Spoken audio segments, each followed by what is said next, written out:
आप लोग का फिर से स्वागत है हमारे नए व्लॉग में। हम लोग जा रहे हैं, देख सकते हैं आप लोग, मोड़ पे घूमने जा रहे हैं।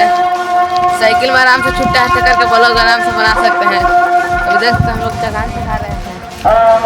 अगला भी आप लोग वीडियो से जुड़े रहे दोस्तों। वीडियो बनाए होंगे तो चैनल को लाइक सब्सक्राइब करने के लिए भूलिएगा नहीं भाई।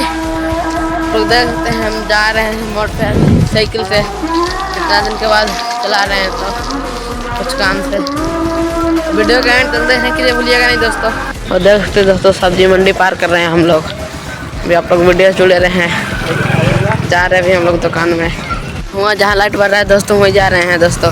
कुछ खाने पीने वाला पैक करा लेंगे, फिर और सामान लेंगे। पैक कराने के लिए काफ़ी हैं दोस्तों। मेन रोड में साइकिल चला रहे हैं बिना ब्रेक के साइकिल दोस्तों।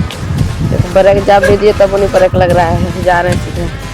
तो कुछ ज़्यादा ही शाम हो गया, मान ले रहे हैं फिर दूसरा।